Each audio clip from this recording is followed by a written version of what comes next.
Este ya es el tercer año, ¿no?, de nuestra iglesia que practicamos el Adviento de manera consecutiva. A mí me gusta mucho todo el simbolismo que hay en este acontecimiento, que más allá de un rito religioso, ¿verdad?, es una práctica, creo, muy positiva, que nos queda en la retina, en la mente, sabiendo que se viene la Navidad y que tenemos que preparar nuestro corazón.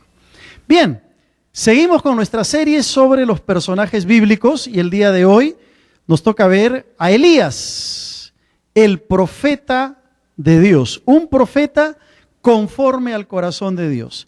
Y voy a pedirles que abran sus Biblias en Primera de Reyes, en el capítulo 18. Y antes de leer y desarrollar el tema, yo quiero de que podamos pensar un poquito en quién fue Elías, este profeta que Dios levantó. Él fue un profeta hebreo, judío, por cierto, vivió en el siglo IX antes de Cristo. Su nombre proviene de una palabra hebrea que es la palabra Eliyahu, que significa mi Dios es el Señor. Qué lindo nombre, ¿no? Mi Dios es el Señor. Y conocemos que Elías era oriundo de la zona de Tishbe, al oriente del río Jordán, en la región de Galaad. No sé si alcanzan a ver aquí, en esta zona, al oriente del río Jordán, es donde nació y vivió y se desarrolló el ministerio del profeta Elías. Hablar de Elías en los pocos minutos que tenemos es una tarea titánica para cualquier predicador. Hay mucho que decir sobre el profeta. Yo voy a tratar de resumir algunos de los aspectos más importantes de la vida de este profeta de Dios. ¿Cuándo comienza el ministerio profético de Elías? Comienza cuando el rey de Israel era Acab. Y Acab fue un rey terrible, fue el peor de todos los reyes que tuvo el reino del norte, el reino de Israel. Acab, quien era hijo de Omri, gobernó entre los años 874 al 853 antes de Cristo. Y encontramos, por ejemplo, la narración sobre el enfrentamiento que tuvo el profeta Elías justamente con el rey Acab, porque dice la Biblia que el rey Acab hizo lo malo delante de los ojos del Señor más que todos los reyes que le precedieron. Fue un rey terrible. Para que ustedes tengan idea, una de las cosas que este rey hizo fue casarse con una mujer llamada Jezabel, que lo primero que hizo fue instaurar la idolatría en Israel. Instauró la adoración al dios Baal y a la diosa Acera. Entonces, Acab se casó con esta mujer pagana e introdujo la idolatría en el reino de Israel. Lo más triste de todo fue que no solamente Acab se fue bajo la influencia de esta mujer, no solamente Acab se escapó, negó los preceptos de Dios, se desvió, sino que juntamente con el rey Acab, todo el pueblo cayó en la idolatría. Todo el pueblo cayó en apartarse de Dios. Y esto provocó la ira de Dios. Como consecuencia de ese pecado tan serio que había cometido Israel, ¿qué hizo Dios? Dios mandó una sequía tremenda en Samaria. ¿Qué produjo esa sequía? Produjo hambruna en todo el pueblo de Israel. Y Elías va a aparecer en escena sorpresivamente en pleno reino de Acab para comunicarle justamente a Acab la profecía en que se iba a producir esta sequía en la nación de Israel. El profeta tiene que ir a esconderse, dice la Biblia, en un arroyo cerca del río Jordán, muy cerca de este río Jordán que aparece allí. Tuvo que ir a esconderse y como había una gran hambruna en Israel, milagrosamente el profeta, dice la Escritura, fue alimentado por unos cuervos que le traían alimento al profeta Elías. Luego, por mandato del Señor, el profeta va a una región, a la ciudad de Sarepta, un poblado cercano, donde se encuentra con una viuda que tenía muy poco de alimentos y él, por el poder de Dios, multiplica la comida y resucita milagrosamente al hijo de esta viuda. Dicho sea de paso, es el primer milagro de resurrección que encontramos en la Biblia. La historia del profeta Elías aparece en el libro de Reyes, especialmente en primer libro de Reyes. Y una historia muy interesante es la que aparece en el capítulo 18, los versículos del 20 hasta el 40. Es la historia que tiene que ver con el enfrentamiento entre 450 profetas de Baal y Elías, el único profeta de Dios. Miren ustedes, qué desproporción. Un enfrentamiento terrible. Y dice el versículo 20 de Primera Reyes 18, vamos a leerlo, que entonces Acab, el rey, convocó a todos los hijos de Israel y reunió a los profetas en el monte Carmelo. Y acercándose Elías a todo el pueblo dijo: ¿hasta cuándo claudicaréis vosotros entre dos pensamientos? Si Jehová es Dios, seguidle. Y si Baal, id en pos de él. Y el pueblo no respondió nada. Y Elías volvió a decir al pueblo: solo yo he quedado profeta de Jehová, mas de los profetas de Baal hay 450 hombres. Dénsenos pues 2 bueyes, y escojan ellos uno y córtenlo en pedazos y pónganlo sobre la leña, pero no pongan fuego debajo. Y yo prepararé el otro buey y lo pondré sobre la leña y ningún fuego pondré debajo. Invocad luego vosotros el nombre de vuestros dioses y yo invocaré el nombre de Jehová. Y el Dios que respondiere por medio de fuego, ese sea Dios. Y todo el pueblo respondió diciendo: bien dicho. Miren el versículo 25. Entonces Elías dijo a los profetas de Baal: escogeos un buey y preparadlo vosotros primero, pues que sois los más, e invocad el nombre de vuestros dioses, mas no pongáis fuego debajo. Y ellos tomaron el buey que les fue dado, lo prepararon e invocaron el nombre de Baal desde la mañana hasta el mediodía, diciendo: Baal, respóndenos. Pero no había voz, ni quien respondiese. Entre tanto ellos andaban saltando cerca del altar que habían hecho. Y aconteció el mediodía que Elías se burlaba de ellos diciendo: gritad en alta voz, porque Dios es, quizá está meditando, o tiene algún trabajo, o va de camino. Tal vez duerme y hay que despertarle. Y ellos clamaban a gran voz y se desajaban con cuchillos y con lancetas conforme a su costumbre hasta chorrear la sangre sobre ellos. Pasó el mediodía y ellos siguieron gritando frenéticamente hasta la hora de ofrecerse el sacrificio. Pero no hubo ninguna voz, ni quien respondiese, ni escuchase. ¡Qué tremenda historia! Ahí están los 450 profetas de Baal. Hay una competencia, por así decirlo. Elías quiere demostrar que Jehová es el Dios verdadero. Pongan su altar, preparen la leña, no pongan fuego, yo voy a hacer lo mismo. Y como vemos en la historia posterior, Elías dice incluso: vamos a mojar 3 veces con cántaros el altar y vamos a ver quién responde. Y los pobres profetas de Baal se la pasaban hora tras hora, gritando: Baal, respóndenos, y Baal no respondía. Y ya Elías empezó a burlarse de los profetas de Baal. Qué interesante historia, como vamos a ver más adelante. Porque lo primero que encontramos es el desafío de Dios en esta historia. De arranque, Dios le va a decir al pueblo: ¿hasta cuándo claudicaréis vosotros entre dos pensamientos? Si Jehová es Dios, seguidle. Y si Baal, id en pos de él. ¿Y qué hace el pueblo? Se queda callado, no responde nada. ¿Qué era lo que pasaba con este pueblo? Necesitaba que Elías y Dios mismo les planteara un desafío para ellos en su momento. ¿Hasta cuándo claudicaréis vosotros entre dos pensamientos? ¿Hasta cuándo van a seguir con esa mentalidad en pos de la idolatría? ¿Hasta cuándo van a seguir con esa actitud? Si el Señor es Dios, seguidle. Y si Baal, vayan en pos de él. Y el pueblo se queda callado. Y como vamos a ver más adelante, Baal nunca respondió. Y la pregunta, creo que el Señor le hizo al pueblo en ese momento: ¿hasta cuándo claudicaréis entre dos pensamientos? Es una pregunta que Dios nos hace hoy también a cada uno de nosotros. Viene el Señor y te pregunta: ¿hasta cuándo vas a seguir viviendo tu vida cristiana de esa manera? ¿Hasta cuándo vas a vivir alejado de Dios? ¿Hasta cuándo seguirás con tu necedad? ¿Hasta cuándo no te decidirás a seguir al Señor con todo tu corazón y con toda tu vida? ¿Hasta cuándo vas a vivir un cristianismo pasivo? ¿Hasta cuándo? Esa es la pregunta que el Señor nos hace a cada uno de nosotros. ¿Cuál era el contexto de lo que pasaba con Elías?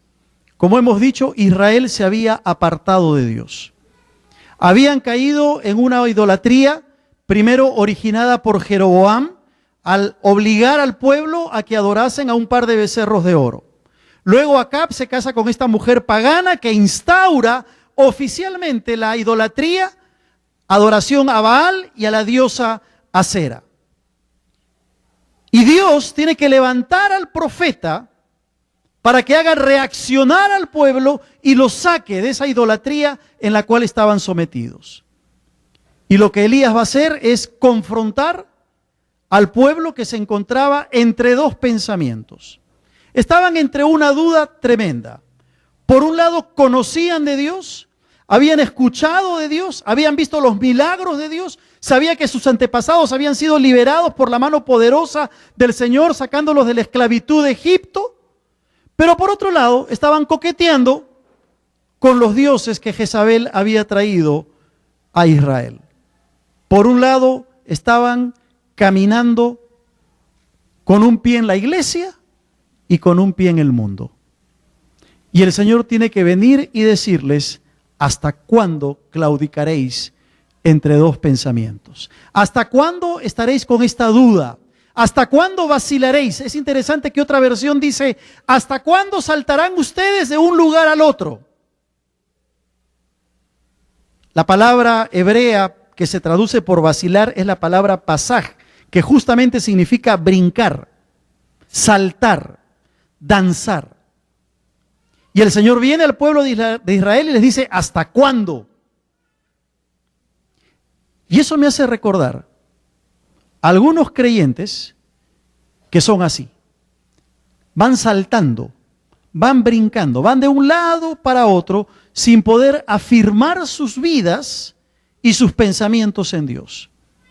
Y caminan saltando de un lugar a otro. Son creyentes inestables. Son creyentes que no han aprendido todavía a permanecer firmes en Dios. Pueden tener mucho tiempo viniendo a la iglesia, pueden conocer mucho de Biblia, pero no han aprendido aún a mantenerse firmes en el Señor. Son creyentes que se han acostumbrado a un estilo de vida vacilante y son como las ondas del mar que van de allá para acá y que no logran una estabilidad espiritual a pesar de los años que tienen en la vida cristiana. Y viene Dios y les pregunta a esos creyentes: ¿hasta cuándo? ¿Hasta cuándo? Y cuando yo miraba el texto, pensaba en dos tipos de inestabilidad. Una inestabilidad visible, que se evidencia en algunos cristianos, que es obvia en algunos creyentes. Hay cristianos, por ejemplo, que les gusta ir de iglesia en iglesia. No están contentos en su congregación. No están contentos en su iglesia por cantidad de razones. Y entonces van a otra iglesia y de allí saltan a otra iglesia y saltan a otra iglesia y se la pasan así como algo que yo llamo y digo la mentalidad del centro comercial. ¿Has visto tú cuando vas a un centro comercial, a Plaza Norte, a Megaplaza, al Jockey Plaza, cualquiera de estos centros comerciales? Cuando uno va a un centro comercial, ¿qué hace? Y va a comprar algo. Entras a una tienda, buscas, si no te gusta, sales, entras a otra tienda, buscas, si no te gusta, sales, y te le puedes pasar, especialmente las mujeres, 2-3 horas, de tienda en tienda buscando algo.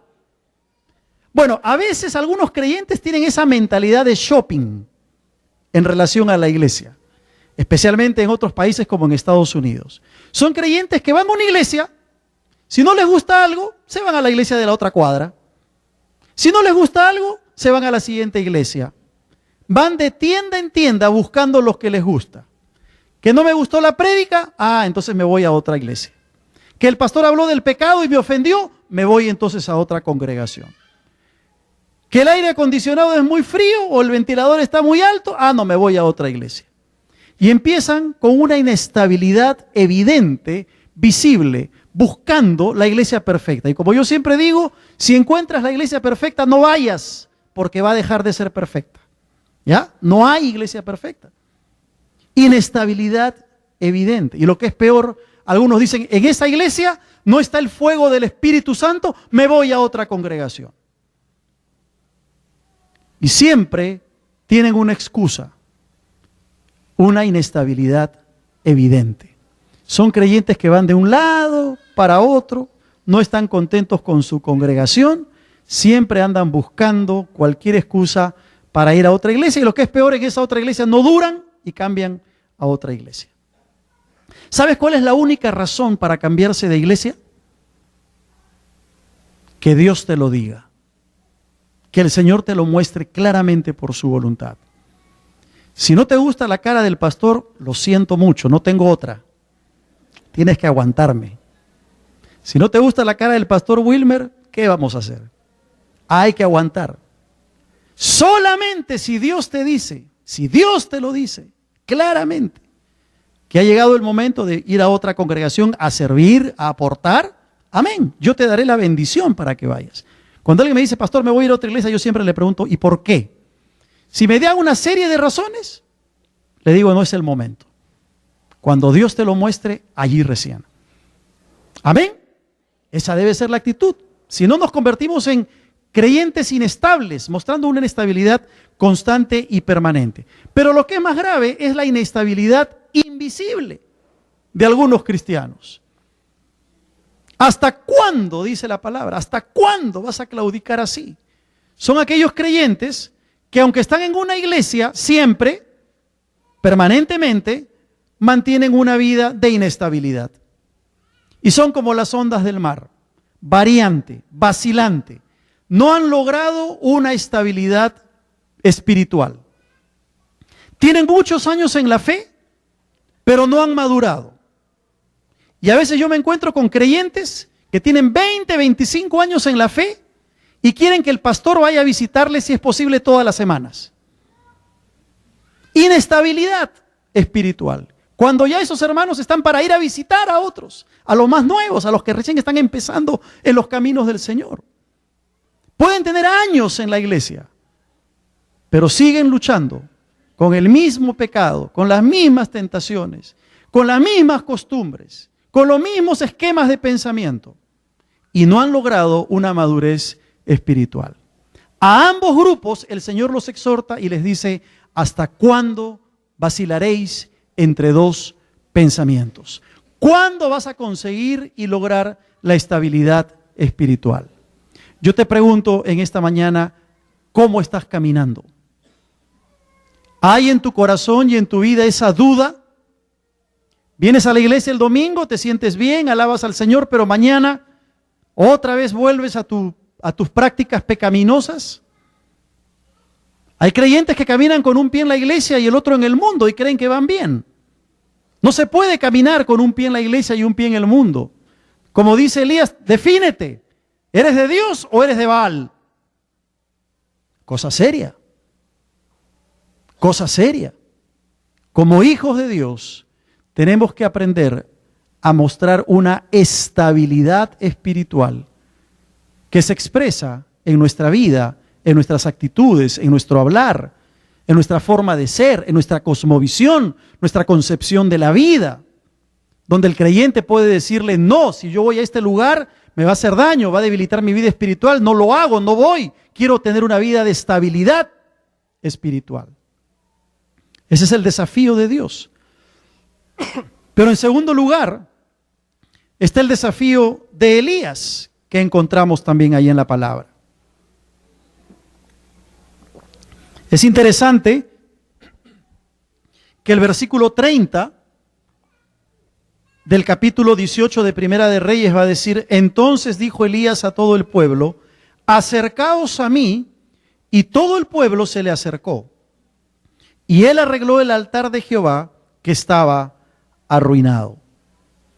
Hay un mandamiento, hay un imperativo que Elías le hace al pueblo. acercaos, acercaos. Evidentemente, el pueblo de Israel estaba lejos, habían caído en la idolatría. Estaban lejos de Elías, pero estaban también lejos de Dios. Se habían alejado de Dios. Y este acercarse, que se presenta como un imperativo en la palabra, tiene implicancias de arrepentimiento y confesión de pecados delante del altar de Dios. Lo que Elías le está diciendo al pueblo: ustedes tienen que arrepentirse, acérquense a mí, pero acérquense a Dios con todo el corazón. Y el acercarse a Dios conlleva confesión de pecados y arrepentimiento, cambio de actitud. Yo te pregunto en esta mañana, ¿cómo está tu vida espiritual? ¿Cómo está tu vida delante de Dios? ¿Cómo te encuentras delante del Señor? Pregúntate si estás caminando cerca de Dios o tu pecado te ha alejado del Señor. Porque quizá estás entre dos pensamientos. Estás con un pie en la iglesia y un pie en el mundo. No has afirmado tu vida espiritual. Viene el Señor y ¿qué te dice? Acércate a mí. Acércate a mí. Es la única forma en que puedas conseguir esa estabilidad. Y es bien interesante porque la palabra de Dios, en varias ocasiones, cuando habla de acercarse a Dios, lo dirige a hombres y mujeres que están caminando entre dos pensamientos, que no han definido estabilidad espiritual. Mira lo que dice Santiago en el capítulo 4, en el versículo 8. Acercaos a Dios, ¿y qué cosa? Él se acercará a vosotros. ¡Qué lindo! Hasta ahí es hermoso lo que dice la palabra, pero mira lo que dice a continuación. Pecadores, limpiad las manos. Y aquí viene lo que estaba explicando. Y vosotros, los de doble ánimo, los que caminan entre dos pensamientos, los que están con un pie en la iglesia y en el mundo, los que no han logrado estabilidad espiritual, los de doble ánimo, purificad vuestros corazones. Es interesante que el llamado a acercarse a Dios es para todos aquellos que están llevando una doble vida, una vida de doble ánimo, los que van vacilando y claudicando entre Dios y el diablo, entre dos pensamientos. Y el perdón y el arrepentimiento tienen que ver con la confesión, pero también tiene que ver con la pureza de corazón, con que el corazón esté limpio. Tanto Elías como Santiago coinciden con el hecho de que acercarse a Dios es un llamado para todos aquellos que tienen una vida de inestabilidad espiritual. Te pregunto, ¿cómo es tu caminar cristiano? ¿Cómo estás caminando en la vida cristiana? ¿O tiene que venir el Señor y decirte hasta cuándo? ¿Hasta cuándo vas a seguir así? ¿Hasta cuándo vas a seguir viviendo de esa manera? ¿Hasta cuándo vas a seguir con esa inestabilidad que te caracteriza? Cuando vamos al libro del profeta Isaías en el capítulo 55, el profeta va a decir: buscad al Señor mientras puede ser hallado. Llamadle en tanto que está cercano. Deje el impío su camino y el hombre inicuo sus pensamientos, y vuélvase al Señor, el cual tendrá de él misericordia, y al Dios nuestro, el cual será amplio en perdonar. El llamado es a buscar al Señor. Y dice: busquen al Señor mientras puede ser hallado, mientras es posible encontrarlo. ¿Qué quiere decir esto? Que pueden haber momentos en la experiencia de la vida cristiana en que buscamos a Dios, pero no lo encontramos. ¿Y sabes por qué no lo encontramos? Porque hemos perdido la sensibilidad espiritual. ¿Sabes por qué no lo encontramos? Porque nuestro pecado nos ha alejado de Él y hemos caído en una tremenda inestabilidad espiritual. Te pregunto, ¿cuán cerca estás de Dios?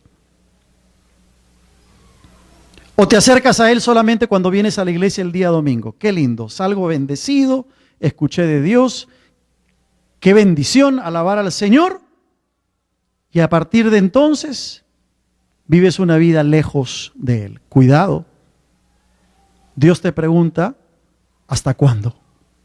Y tu respuesta debe ser, Señor, me quiero acercar a ti hoy. Es interesante porque el versículo 30, la parte final, dice que él arregló el altar de Jehová que estaba arruinado. Elías tiene que arreglar el altar de Dios que se describe como arruinado. ¿Por qué estaría arruinado? Sin duda estaba arruinado por la negligencia del pueblo. El altar significaba la presencia de Dios. El altar era muy sagrado y el pueblo con su idolatría, con su pecado lo había echado abajo, lo había arruinado.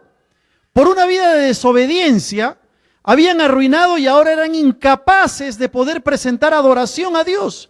¿Cómo iban a presentar adoración en un altar que había sido arruinado por la idolatría y el pecado de Israel? No había forma. El altar había sido arruinado. Yo te pregunto en esta mañana, ¿cómo está el altar de tu vida? ¿Cómo está el altar de tu hogar? ¿Cómo está el altar de tu familia? ¿Cómo está el altar de tu vida privada, que solo la conoces tú y Dios? Cuando el altar nuestro está arruinado, no podemos traerle a Dios adoración. Eso pasó con el pueblo de Israel.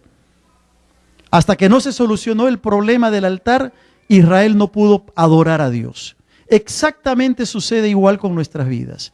Mientras tenemos el altar de nuestra vida arruinado por el pecado, por costumbres, por pensamientos, por estilos de vida, mientras está arruinado, no podemos traer adoración al Señor.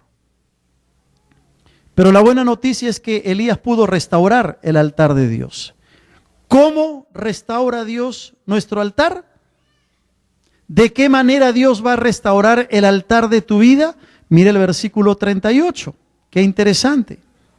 Dice así: entonces cayó fuego de Jehová y consumió el holocausto, la leña, las piedras y el polvo, y aún lamió el agua que estaba en la zanja. ¡Qué interesante! La única manera como el altar pudo ser restaurado fue cuando Dios envió fuego del cielo. Y cuando nos acercamos a Dios de corazón, el fuego del Espíritu Santo viene sobre nosotros y consume todo aquello que nosotros hemos puesto sobre el altar que de alguna manera nos aleja de Dios. Pensamientos, actitudes, costumbres, estilos de vida, tienen que ser puestas en el altar de Dios para que el fuego de Dios lo consuma, nos limpie, nos haga más santos y nos permita encontrar estabilidad en la vida cristiana. No hay otra forma, no hay otra manera en que la vida va a ser limpiada y santificada, a menos que tú y yo dejemos que el fuego de Dios consuma todo lo que tiene que consumir en nosotros. Amén. No hay otra forma. No hay un camino más corto. No podemos sacarle la vuelta a Dios y vivir vidas santas a menos que dejemos que el fuego de Dios consuma nuestras vidas. La vida cristiana no consiste en ritos. Tú lo sabes muy bien. La vida cristiana no es religión. La vida cristiana se caracteriza por una vida de obediencia, una vida de entrega total a Dios, permitiendo que su Espíritu nos llene cada día, y nos dé poder para vivir una vida victoriosa. No hay otra forma. Llama poderosamente la atención el versículo 38. Mira bien lo que dice. No sé si has notado. Dice que el fuego de Dios consumió primero el holocausto, consumió la leña, consumió las piedras, consumió el polvo y como para que no haya duda, dice que aún lamió el agua que estaba en la zanja.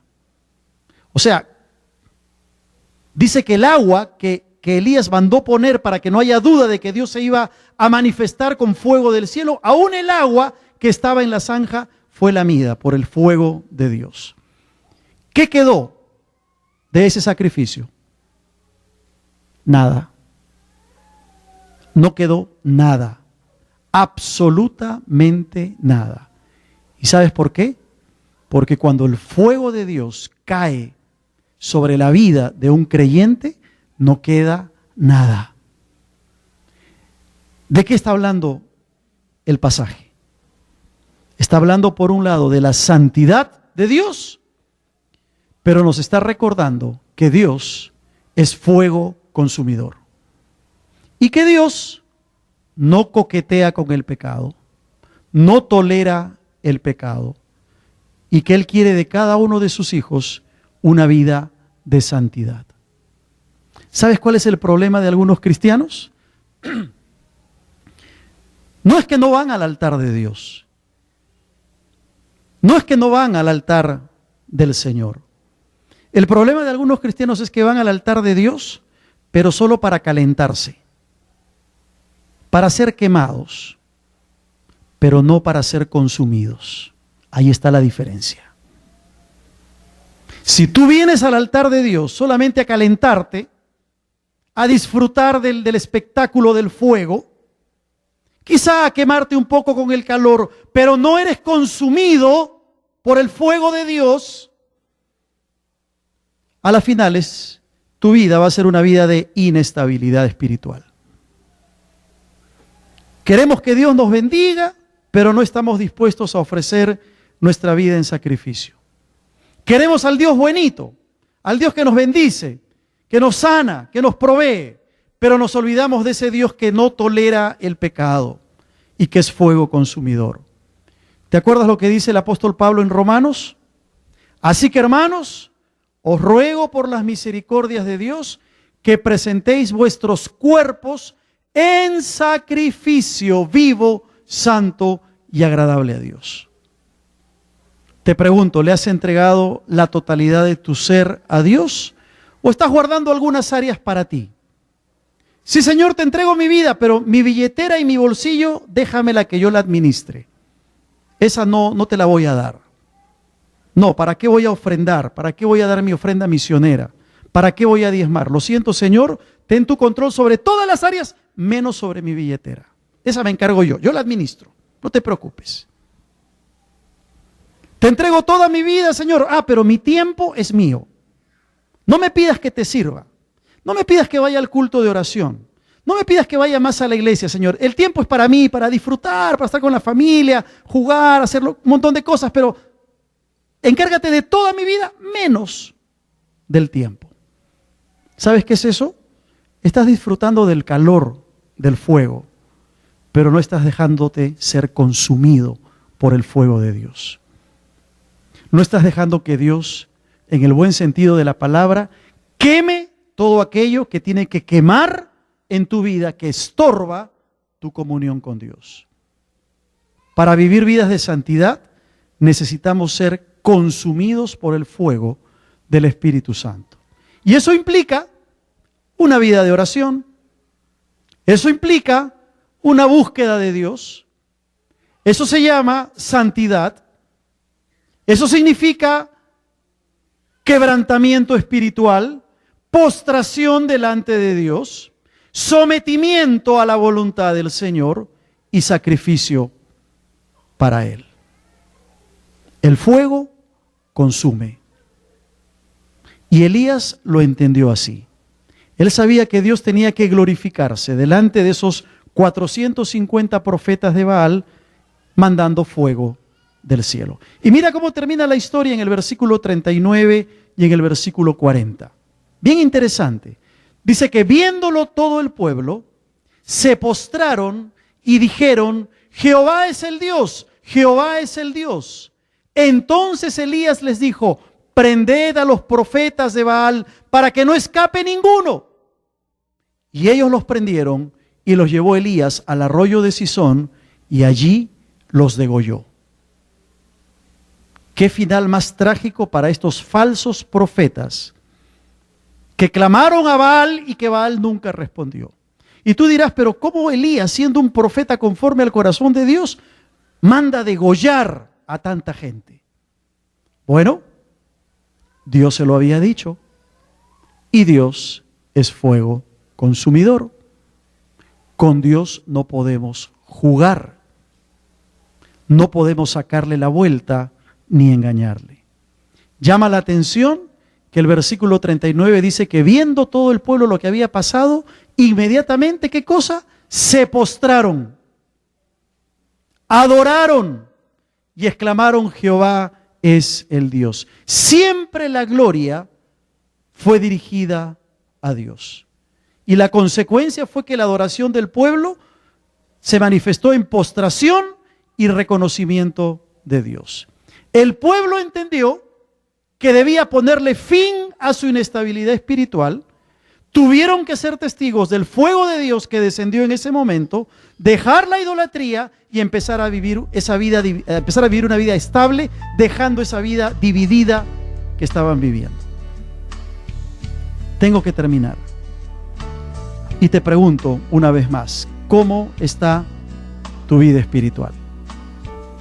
¿Cuán estable es tu vida cristiana?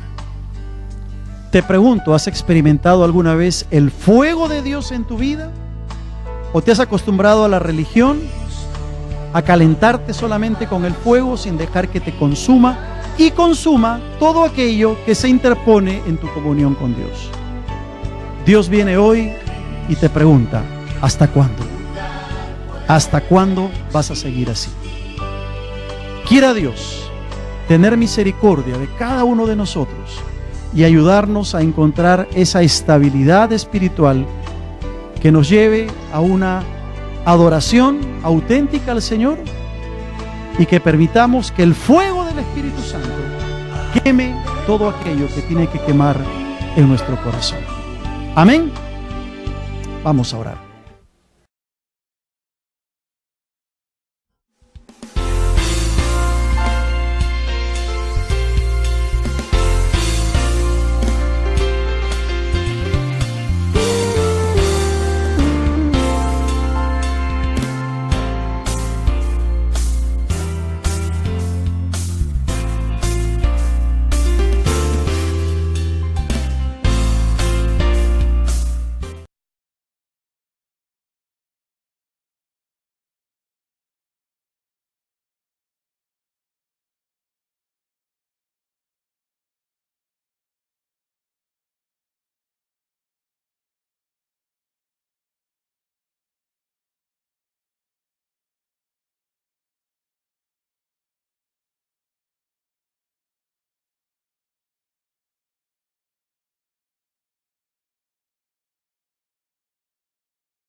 cayó en la idolatría.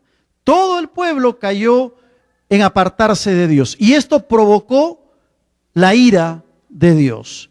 Como consecuencia de ese pecado tan serio que había cometido Israel, ¿qué hizo Dios? Dios mandó una sequía tremenda en Samaria. ¿Qué produjo esa sequía? Produjo hambruna en todo el pueblo de Israel. Y Elías va a aparecer en escena sorpresivamente en pleno reino de Acab para comunicarle justamente a Acab la profecía en que se iba a producir esta sequía en la nación de Israel. El profeta tiene que ir a esconderse, dice la Biblia, en un arroyo cerca del río Jordán, muy cerca de este río Jordán que aparece allí.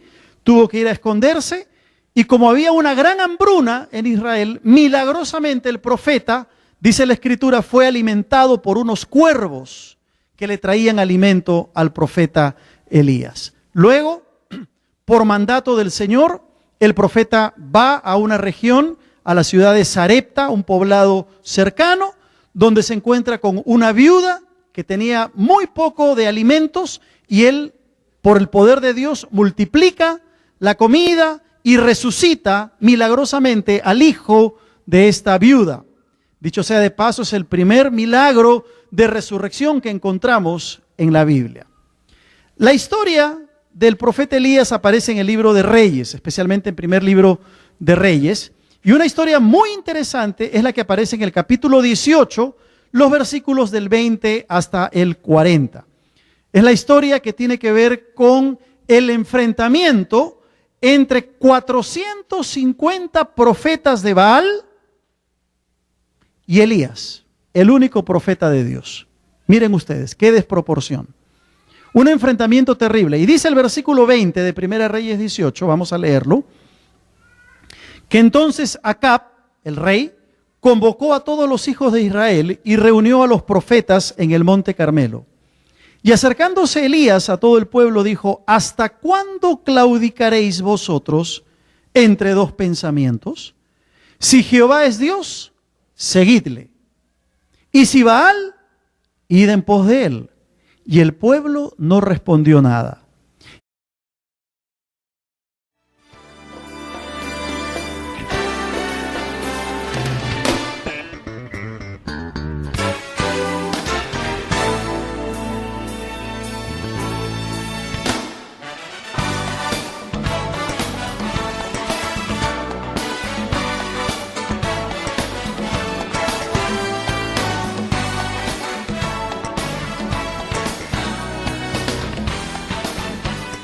Este ya es el tercer año, ¿no?, de nuestra iglesia que practicamos el Adviento de manera consecutiva. A mí me gusta mucho todo el simbolismo que hay en este acontecimiento, que más allá de un rito religioso, ¿verdad?, es una práctica, creo, muy positiva, que nos queda en la retina, en la mente, sabiendo que se viene la Navidad y que tenemos que preparar nuestro corazón. Bien, seguimos con nuestra serie sobre los personajes bíblicos y el día de hoy nos toca ver a Elías, el profeta de Dios, un profeta conforme al corazón de Dios. Y voy a pedirles que abran sus Biblias en Primera de Reyes, en el capítulo 18. Y antes de leer y desarrollar el tema, yo quiero de que podamos pensar un poquito en quién fue Elías, este profeta que Dios levantó. Él fue un profeta hebreo, judío, por cierto, vivió en el siglo IX antes de Cristo. Su nombre proviene de una palabra hebrea que es la palabra Eliyahu, que significa mi Dios es el Señor. Qué lindo nombre, ¿no? Mi Dios es el Señor. Y conocemos que Elías era oriundo de la zona de Tishbe, al oriente del río Jordán, en la región de Galaad.